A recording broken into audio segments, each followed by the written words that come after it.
On her first day, she broke one rule. Never trust a stranger. Never flirt where you work.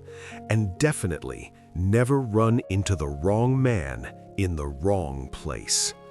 Because sometimes the man you think you're playing is the one already playing you. Her name was Jiwoo. New city, new job, new life. From the outside, she looked like someone who had everything under control. Calm, focused, ready. But if you looked closely, you'd notice the hesitation in her steps that morning. This wasn't just another job to her. This was a second chance, and she couldn't afford to fail. The arrival. That morning, the city moved fast, as it always did. People rushing, cars passing, no one paying attention to anyone else. But Jiwoo noticed everything.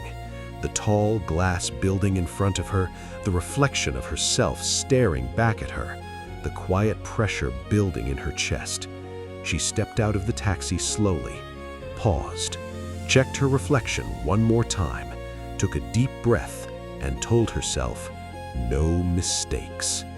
If only she knew her first mistake was already waiting for her. Instead of heading straight inside, Jiwoo made her way toward the underground car park. It was quieter there, dim, almost too quiet. Her heels echoed softly against the concrete floor as she walked, her mind already rehearsing how her first day would go. And then, she collided with someone. Not hard, but enough to break her focus completely. She stumbled slightly, caught off guard, and before she could fall, he caught her. A stranger, calm, composed, watching her like he had all the time in the world. She quickly apologized, but something about him made her pause. Maybe it was the way he didn't rush, or the way he looked at her like he already understood more than he should. So instead of walking away, she teased him. Light, playful, unexpected. Or maybe, she said, you shouldn't stand in the dark like a mystery. He didn't smile immediately, but when he did, it was subtle, dangerous even. He asked if she always flirted with strangers, and she replied, only the interesting ones. It was supposed to be harmless, just a moment, just a spark. But moments like that, they don't happen by accident. Her phone slipped.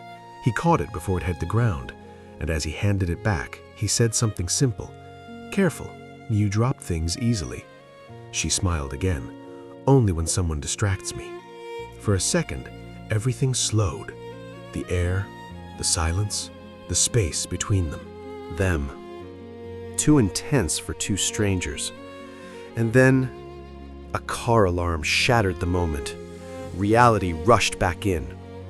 She laughed it off, said she had to go. It was her first day after all. And just before she left, he told her something she didn't understand at the time. Good luck, you'll need it. She walked away without looking back. But he didn't move. He just stood there, watching her leave.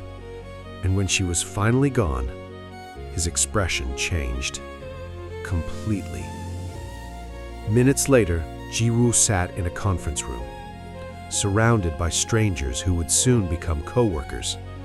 Her heart was steady now, focused again, until the door opened. Everyone, please welcome our new director. She didn't think much of it, not until she looked up and saw him, the same man, the one from the car park, standing there, not as a stranger, but as Director Kong, her boss. In that moment, everything inside her dropped. The playful confidence she had earlier, gone, replaced with shock. Silence filled the room as he walked in like he belonged there, because he did. And then he looked directly at her, not surprised, not confused, just aware. Let's begin, he said, as if nothing had happened. But something had, and they both knew it. The meeting moved on, but Jiwoo couldn't focus, not with him standing there, completely in control. Then suddenly he called on her, the new hire, told her the stand, asked for her name, and even though he already knew it, he made her say it. Ji-woo, sir. There was a pause, a small one, but heavy enough to change everything. Interesting, he said. You seemed more confident earlier. The room didn't understand, but she did. Every word was intentional, every look deliberate. Still, she didn't back down. She told him she adapts to her environment, and for the first time, he showed something close to approval. Good, he said, because this environment will test you. Later that day, Ji-woo sat alone, trying to piece everything together. Why didn't he tell her? Why act like a stranger when he wasn't? And more importantly, why did it feel like that encounter wasn't random? At the same time, in his office, Director Kang opened a file. Her file. Ji-woo. He studied it carefully, slowly, like he was confirming something he already suspected. And under his breath, he said, "So, it's really you." That wasn't curiosity. That was recognition. That night, they met again. Same place, the car park. But this time, there was no flirting, no playful energy, only tension. She confronted him directly, accused him of knowing who she was, of playing a game, and he didn't deny it. He stepped closer, reminded her who he was now, her boss. But she didn't care, because this wasn't about hierarchy anymore. This was personal. And then he said something that shifted everything again. What if I told you you weren't the one being lied to? That's when the uncertainty began. The rain started falling, soft at first, then heavier, almost like the world was reacting to what was about to be revealed. He asked her a question, a direct one. You didn't come here just for a job, did you? She hesitated, just for a second, but that was enough.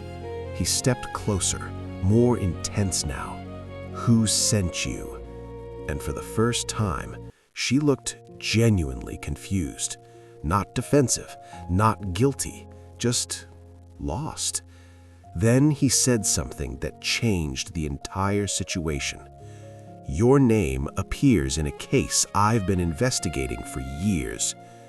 Now it was her turn to be shocked, because she had no idea what he was talking about.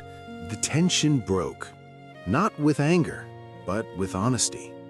She told him the truth about losing everything, about trying to rebuild her life, about how this job was her only way forward. There were no games in her voice anymore, no flirting, no confidence, just truth. And for the first time, he hesitated, because maybe, just maybe, she wasn't lying. Then maybe you're not the enemy, he said. But he didn't relax, not completely. Still, you're not safe. And then her phone rang, unknown number. She answered, and what she heard changed everything. A distorted voice, cold, calculated. You've met him already. Good. Her expression shifted instantly. Fear, real fear. Stay close to Director Kang, or you'll regret what happened to your family. The call ended, just like that. No explanation, no trace. She slowly looked at him, and in that moment, they both realized the truth. This wasn't coincidence. This wasn't random. They were both part of something bigger, something dangerous. I think, she said quietly, we're both being used. She thought it was just a mistake, a random encounter, a dangerous flirtation. But nothing was accidental. Not the meeting, not the job, not even him. And now there's no way out. Watch out for this unfolding mystery.